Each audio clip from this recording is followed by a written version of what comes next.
השיעור הזה אנחנו עוסקים ברבי יהודה הלוי, בהגות שלו, אחת הדמויות הססגוניות, המרכזיות של העולם היהודי, של התרבות היהודית בימי הביניים. יהודה הלוי נולד בטולדו ב-1076. הוא נולד למשפחה עשירה בצד הנוצרי של ספרד באותה תקופה, ובצעירותו הוא עובר דרומה, לאנדלוסיה. שם הוא נמצא בגרנדה וקורדובה, ונפטר, יהודה הלוי נפטר ב-1140 או 1141. מבחינת זמנים זה כמעט 200 שנה אחרי סעדיה גאון שעסקנו בו. במשך 200 שנה האלה, ואני רוצה להגיד משהו על מה מתרחש בתקופה הזאת, לפני שניכנס גם לסיפור חייו המאוד מעניין של יהודה הלוי, וכמובן בעיקר להגות שלו, במשך 200 שנה האלה מתחוללות תמורות גיאופוליטיות גם במרחב היהודי וגם במסורת הפילוסופית. במרחב היהודי עסקנו ברס"ג, רס"ג נולד במצרים, מגיע לבבל, שם נמצא מרכז הכובד היהודי של אותה תקופה, שם נמצאת התרבות היהודית, ההלכה. בתקופה הזאת, בשנים שאחרי רס"ג, העולם האסלאמי הולך ומתפשט, האסלאם כובש את צפון אפריקה, וחודר לספרד, כובש את דרום ספרד, חוצה את ספרד, והעולם היהודי הולך, ההתיישבות היהודית, היהודים הולכים בעקבות האסלאם, ויש להם התיישבות של ממש בספרד, באנדלוס. ובשנים האלה, קצת במקביל גם לתהליכים בעולם האסלאמי, אנדלוס, הקהילה היהודית באנדלוס, הולכת ונעשית עמוקה יותר, עשירה יותר, תרבותית יותר, מקהילת האם שלה בבבל. צריך לזכור, מתפתחת שם שירה עברית אדירה, שמואל הנגיד ואחרים, הדקדוק, יש גם הלכה, יש התפתחויות הלכתיות, המרכז ההלכתי באיזשהו מובן עובר לאנדלוסיה. יש לנו בין היתר את רבי יצחק אלפסי שעובר מצפון אפריקה לאנדלוסיה, שמקים, עומד בראשות ישיבה מאוד חשובה. התלמיד שלו, יוסף הלוי אבן מיגש, שהוא אחד מתלמידי החכמים הגדולים של התקופה. אגב, יהודה הלוי הוא מזכיר בתקופה מסוימת בצעירותו של אבן מיגש. כך שמתפתחת תרבות תוססת עשירה, שבאה במגע מאוד עמוק עם העולם האסלאמי של אנדלוסיה, עם העולם הנוצרי שמצפון בספרד, וקהילת האם הזאת, הקהילה הזאת של אנדלוס מאפילה על קהילת המוצא שלה בבבל, וכמו שאנחנו יודעים תמיד, זו אחת מהעובדות שלקהילות אם ותיקות קשה לקבל. אבל זאת עובדה בתרבות היהודית. מרכז הכובד של התרבות היהודית במרחב האסלאמי עובר מבבל לספרד. יהודה הלוי הוא, אפשר להגיד, היהלום שבכתר, המוצר המובהק של העולם הזה. הוא משורר אדיר, כותב שירת קודש ושירת חול. הוא כמובן כותב הגות יהודית חשובה, וכשבסוף ימיו הוא פונה לארץ ישראל, הוא מגיע לאלכסנדריה, יש לנו בדרך לארץ ישראל, יש לנו חילופי איגרות מדהימות שנתגלו בגניזה, ובאחת מהאיגרות האלה כותבים מאנדלוס לאלכסנדריה, אנחנו שולחים לכם את תמצית הארץ. זאת תמצית הארץ שלנו, המוצר המושלם שהתרבות שלנו הוציאה. יהודה הלוי הוא מין סלבריטי של התקופה הזאת. הוא מגיע לאלכסנדריה, מתקבל שם ברוב העדה, בסקרנות אדירה, ודבר שלא ידענו, אבל עכשיו מסתבר לנו גם מגילויים חדשים בגניזה. הוא מגיע לארץ ישראל ב-1140, ושם הוא נפטר, 1140, 1141, ומותיר מורשת אדירה של שירה והגות שאנחנו נעסוק בה. ב-200 השנה האלה יש תמורה נוספת שיהודה הלוי יצטרך להתמודד איתה, וזו התמורה של העולם הפילוסופי, ואני רוצה להגיד מה מתרחש שם. רס"ג ופילוסופים יהודים אחרים מתנהלים מול זרמים פילוסופיים יחסית אפולוגטיים של האסלאם, הכלם, המדברים. הכלם תנועה כמו רס"ג, כמו שראינו אצל רס"ג, ההנחה שהאל ברא את העולם, שהעולם הוא נברא, היא הנחת היסוד התיאולוגית דתית שלהם. בתקופה הזאת גם המחשבה הפילוסופית האסלאמית הולכת ומתקרבת לזרמים אחרים, זרמים יותר אריסטוטליים, והאתגר שמציבה הפילוסופיה האריסטוטלית הוא אתגר מסדר גודל אחר לגמרי ממה שהאתגר הקודם שהפילוסופים היהודים הראשונים עמדו בהם. ומה עומד שם על הפרק?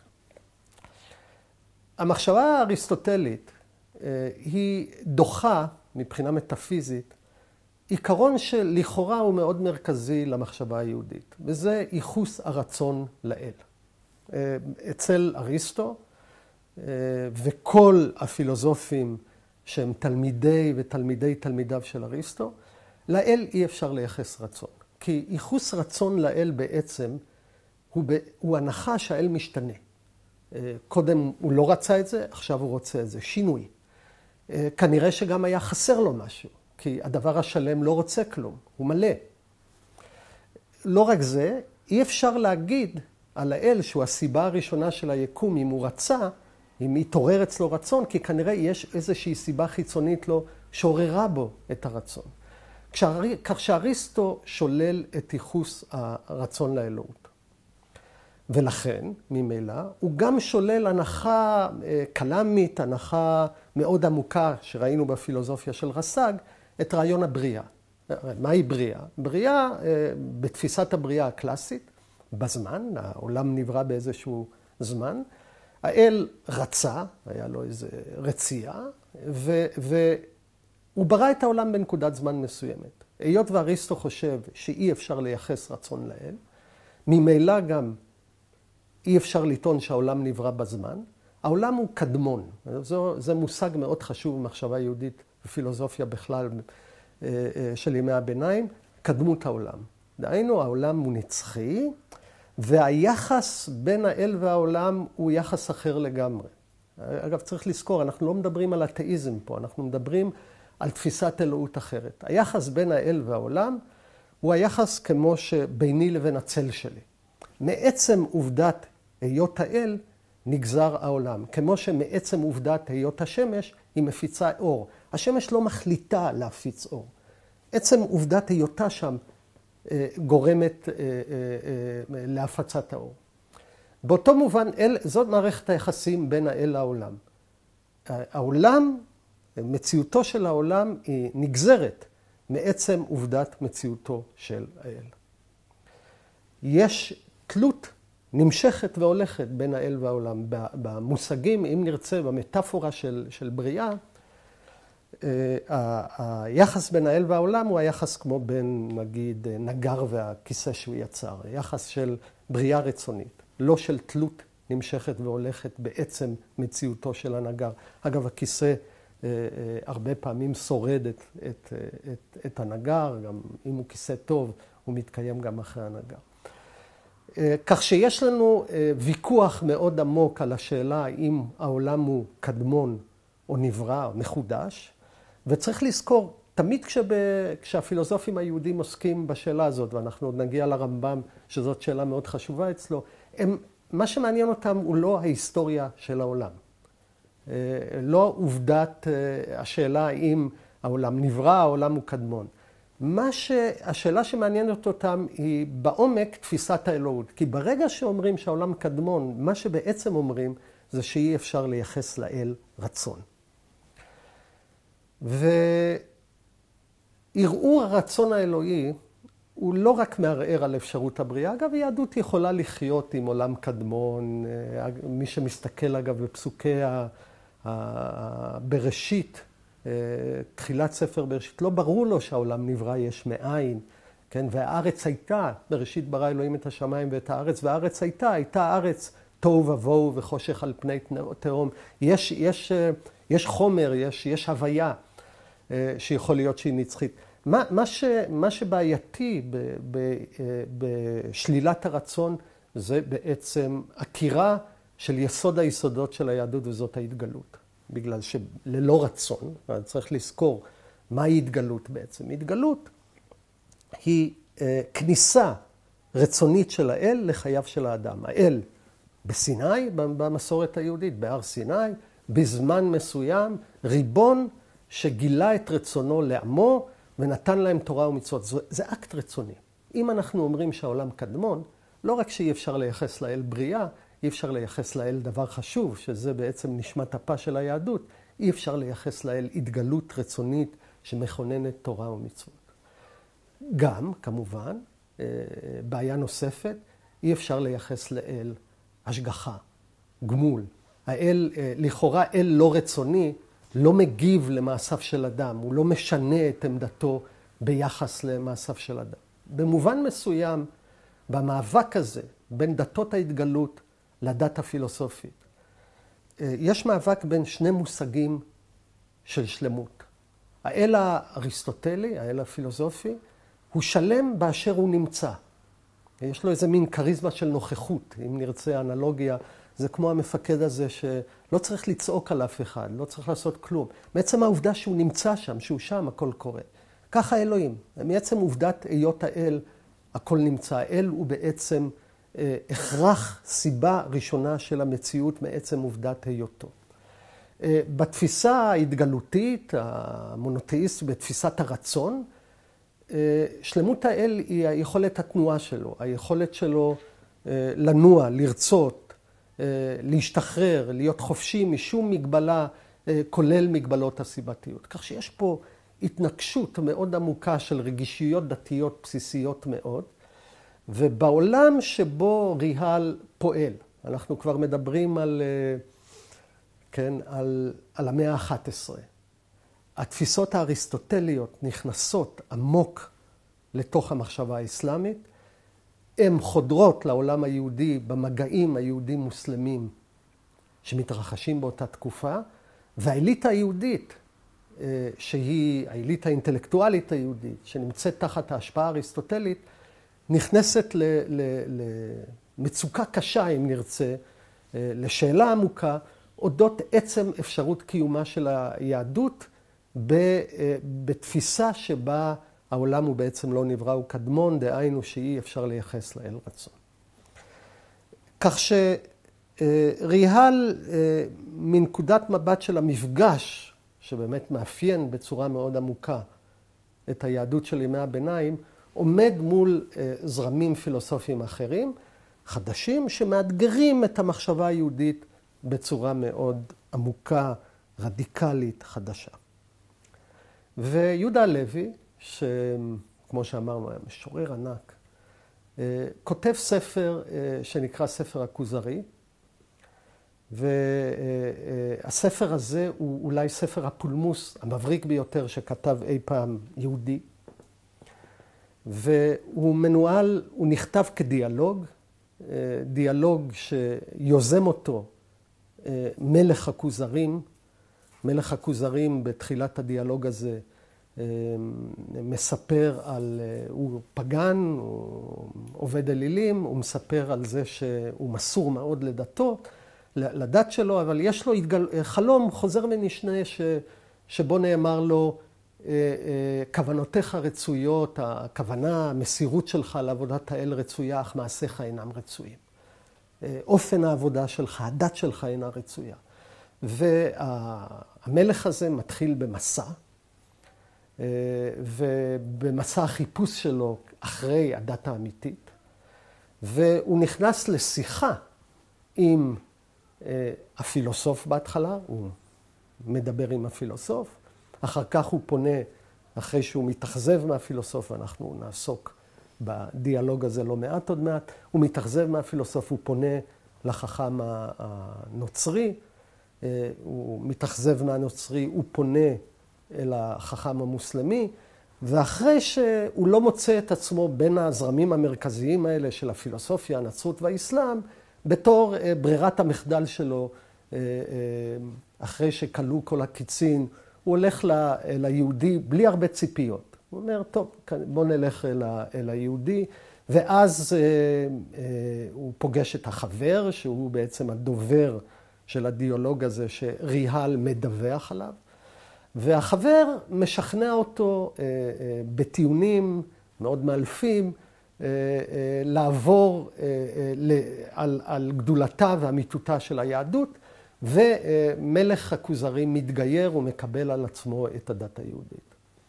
כשמסתכלים אגב במבנה הדיאלוג הזה, שהוא בעצם במובן מסוים דיאלוג שפונה לקהל היהודי, הוא לא פונה החוצה, רואים, תופסים כבר את מקומו של ריאל, הדמיון ההיסטורי-דתי של ריאל. אגב, כותרת המשנה של הספר הזה הוא נקרא הספר הכוזרי, הספר להגנת הדת המושפלת. אנחנו רואים בעצם את העולם הבעייתי, הפרובלמטיקה העצומה שריאל צריך להתמודד איתה. מצד אחד יש פילוסופיה. פילוסופיה יש, הייתי אומר, עוצמה אדירה כמדע, כתמונת עולם רציונלית, מטאפיזית. והיא מערערת את אפשרות קיומה של היהדות, שיש לה סיפור פרטיקולרי, עם התגלות, עם בריאה, שנראה דחוי באופן מטאפיזי. זה אתגר אחד, האתגר הפילוסופי. האתגר השני זה הנצרות. הוא צריך גם להתמודד מול הנצרות, ועיקר העוצמה של הנצרות זאת הדת המנצחת. כדת היסטורית היא הדת המנצחת. והדת הזאת, שטוענת שמצבם של היהודים הוא מושפל בגלל שהיהודי, העם היהודי דחה את בשורת המשיח, דחה את בשורת הנצרות, בעצם עיקר עוצמתה נובע מההיסטוריה. ההיסטוריה מגלה את ניצחונה של הדת הזאת, והנה בא ריהל שנולד בטולדו, שנולד במרחב הנוצרי, היהודי המוכשר הזה בין העם המושפל והקטן, וצריך להוכיח בעצם שלמרות המצב ההיסטורי הנורא של היהודי, הוא דווקא נושא את דת האמת. והאתגר השלישי זה האסלאם. האסלאם במובן מסוים מאתגר דווקא בגלל הניקיון המטאפיזי שלו, דווקא בגלל שהוא לא מספר את הסיפור הנוצרי של השילוש, של האינקרנציה של האל בבשר. יש לו ניקיון, הוא מונותאיסטי, ומצד שני מצבו ההיסטורי הוא עצום, יש לו עוצמה. והנה